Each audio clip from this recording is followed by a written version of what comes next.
Olá pessoas, aqui é o Radamés falando com vocês de Curitiba e hoje eu vou mostrar para vocês esta planilha em Excel para fazer gerenciamento de tarefas. Entendam também, além de tarefas, atividades, metas e projetos. Tudo que possa ser imaginado como uma sequência de atividades que podem ser organizadas em uma lista. Esta planilha está disponível para download gratuito lá no meu site. É só você procurar aí a descrição do vídeo que você encontra a URL para fazer o download.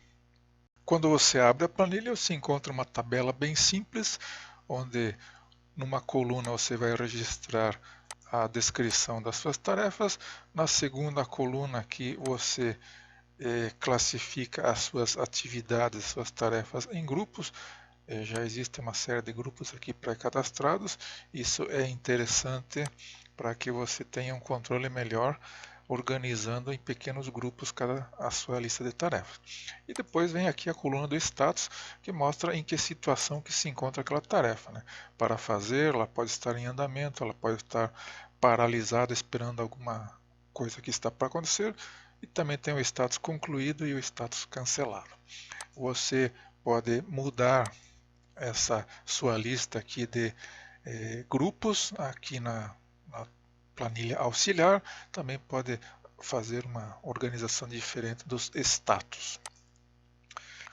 Um dos segredos para você ter produtividade usando esse gerenciador de tarefas é você usar e abusar aqui dos recursos de classificação e filtragem que o Excel oferece para organizar tabelas. Então aqui eu posso fazer uma melhoria na exibição, removendo aqui, filtrando, eliminando as linhas vazias e eliminando as tarefas que já foram concluídas, que daí já damos uma limpada na tabela. Então você use e abuse dos recursos de filtragem do Excel para você ter um melhor gerenciamento aí das suas tarefas. Se eu quiser ver apenas aquelas que estão em espera, né, faça uma filtragem ali, tem apenas uma atividade em espera.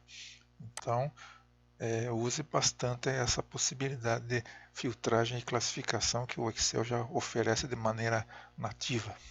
Essa planilha tem também uma série de colunas que estão ocultas, que isso eu faço para não poluir a interface, e daí você vai exibir apenas aquelas colunas que interessam. Por exemplo, uma coluna que eu uso bastante no meu gerenciamento de tarefas é aquela que mostra o nível de prioridade da tarefa. Então você pode classificar as tarefas aí em prioridade baixa, média ou alta, e dessa forma você já tem um método de priorização das suas tarefas, para você saber quais as que você vai atacar primeiro, né? Porque é impossível fazer tudo de uma vez só, então resolve um problema de cada vez. Então eu faço essa priorização e daí ataco as tarefas que têm prioridade mais alta e deixo as de prioridade mais baixa para uma outra ocasião. Você também pode aplicar datas às suas tarefas, né? Você pode definir a data em que ela foi criada, quando você vai começar a realizar essa tarefa, qual vai ser a duração da tarefa em dias, e daí, por consequência, daí já calcula automaticamente quando que vai ser o término da sua tarefa. Então, tarefas que você quer organizar em forma de cronograma, daí você usa as colunas de datas. Também você pode usar aqui outras colunas, por exemplo, para fixar tarefas que têm um valor em dinheiro, um valor monetário. Por exemplo, aqui as atividades de manutenção do carro da família, que está sendo mostrada aqui no gerenciador de tarefas, né? uma lista de tarefas imaginária. Essas atividades de manutenção, essas tarefas de manutenção envolvem custos, né? Então você pode colocar aqui os custos, e daí eles são uma forma de você priorizar suas tarefas, né? Daí você vê a partir do custo qual que você vai resolver primeiro. Também você pode definir o porte da sua tarefa, se é uma atividade pequeno porte, uma atividade de grande porte, também é uma forma de organizá-las. E você pode definir aqui um andamento. Por exemplo, essa tarefa aqui de trocar a iluminação da casa para lâmpadas LED, nesse organizador já está definido aqui que 50% dessa tarefa já foi concluída, uma parte das lâmpadas já foram trocadas.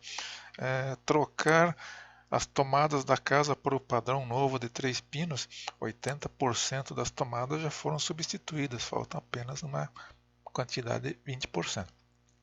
Então, aí é um outro mecanismo de você gerenciar suas tarefas. Além disso, elas têm também um sistema de priorização que adota os principais métodos de priorização aí indicados pelos especialistas. Nós vamos dar uma olhada agora neles. Tem aqui 3 métodos que são baseados em pontuação e 3 métodos que são baseados em matriz de priorização. Deixa eu exemplificar aqui, mostrando para vocês o método de priorização conhecido como GUT, que é a abreviatura de gravidade, urgência e tendência. Eu apliquei esse método GUT aqui ao problema que eu tenho, que a família que é mostrada aqui no gerenciador tem em relação ao automóvel. Tem várias manutenções a fazer e a família precisa decidir qual manutenção vai ser realizada primeiro. Então tem que trocar os amortecedores traseiros do carro, tem que trocar os faróis de milha, fazer uma revisão para a viagem e algumas outras coisas. Muitas vezes não é fácil de decidir o que você tem que tocar primeiro, qual é a prioridade que você tem que dar. Então existem esses métodos aí que nos ajudam a dar um pouco de racionalidade na nossa decisão. O sistema de gravidade, urgência e tendência, ele é um sistema de pontuação. Você vai dar pontos de 1 a 5 para cada uma das características da tarefa. Então, por exemplo, aqui vamos analisar a troca do amortecedor traseiro. Eu usei aqui uma contagem de 1 a 3, gravidades de 1 a 3. Então, eu disse que a troca do amortecedor é um problema de gravidade 3. Ou seja, é uma gravidade alta porque é um item de segurança, não dá para ficar sem. Qual é a urgência de fazer isso? É uma urgência alta, então dei uma nota alta para a urgência, porque não dá para ficar esperando. E qual é a tendência do problema? A tendência é que com o tempo vai se agravar. Quanto mais você espera, mais danificado vai ficar o amortecedor. Por outro lado aqui, tem uma outra tarefa aqui, revisão de viagem para o automóvel. Coloquei uma gravidade média e a urgência eu deixei 1. Uma urgência pequena porque não tem nenhuma viagem em vista, então pode esperar um pouco mais. E qual é a tendência? Também, se você não fizer a revisão, alguns problemas podem se agravar. Também tem aquelas coisas... Vamos dar um terceiro exemplo aqui. Troca do farol de milha. Tem uma certa gravidade, porque pode fazer falta durante uma viagem, mas não tem urgência, porque não estou com viagens previstas, e farol de milha geralmente se usa na estrada, e também a tendência não é uma coisa que vai se agravar com o tempo. Então, a partir dessas pontuações, é que aqui eu vou obter o total de pontos do sistema GUT. Então, como é que eu defino o que eu tenho que fazer primeiro? É só olhar qual o item que teve a pontuação mais alta, que no caso aqui foi a troca do amortecedor, 8 pontos. Então, ele é o que tem que ser feito primeiro. E o que deu uma contagem mais baixa aqui seria a troca do comando das portas, que pelo sistema GUT não é uma prioridade.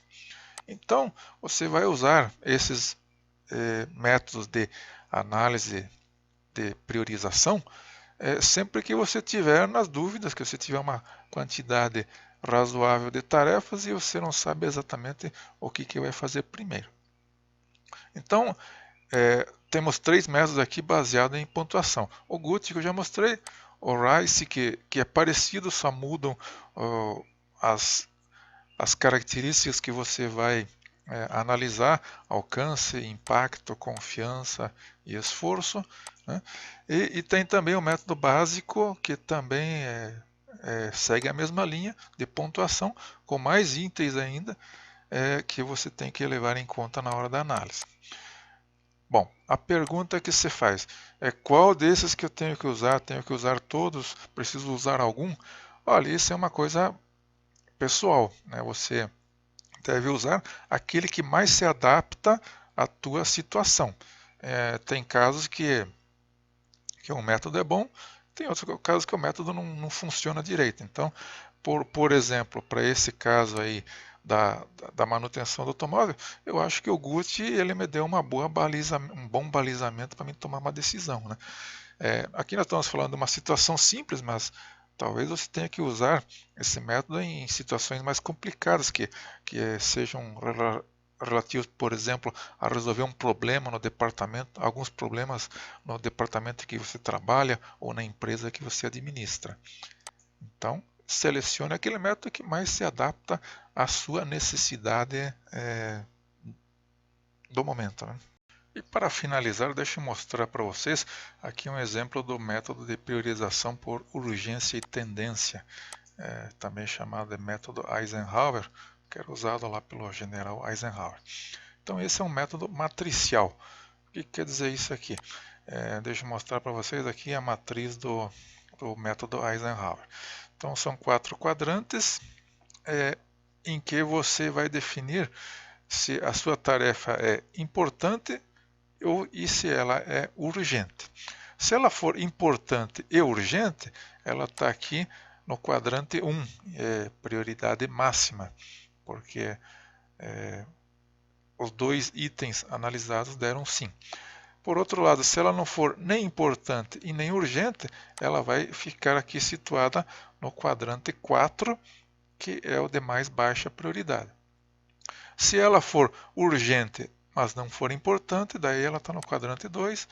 E se ela for importante, mas não urgente, ela fica no quadrante 3.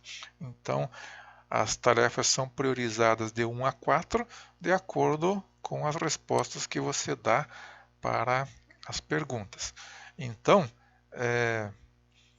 você pode aplicar esse método sempre que você consegue responder as perguntas se o assunto é importante ou se ele é urgente.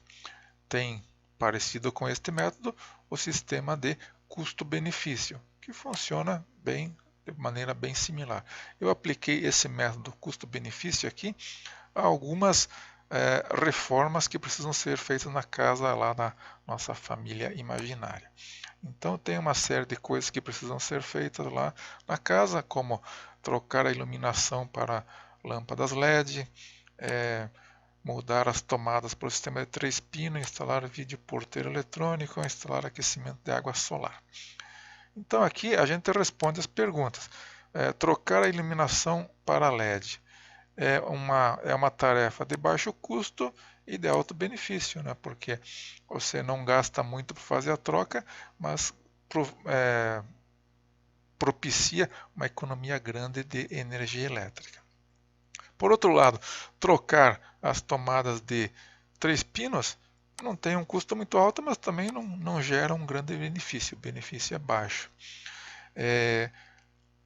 Ao contrário disso, instalar um sistema de aquecimento de água solar gera um benefício alto, né? Porque vai economizar bastante energia.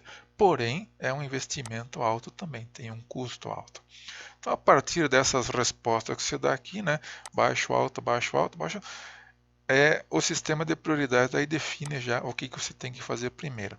Então, a partir dessa análise, a primeira coisa que você deve fazer é trocar a iluminação LED, porque ficou com prioridade 1 aqui na nossa análise. E a última coisa que você tem que fazer é trocar ou instalar um vídeo porteiro eletrônico na entrada da casa. Por quê? Porque ele é de custo alto e de benefício baixo. Então, aqui já exemplifiquei os casos de priorização por pontuação ou por matriz de quadrantes. É isso aí, gente. Espero que tenham gostado da planilha e da apresentação. Façam o download gratuito lá no meu site. Visitem meu canal no YouTube, assinem, visitem meu site. Sempre temos novidades com planilhas lá aplicadas ao cotidiano, aplicadas ao mundo profissional. Obrigado e até a próxima.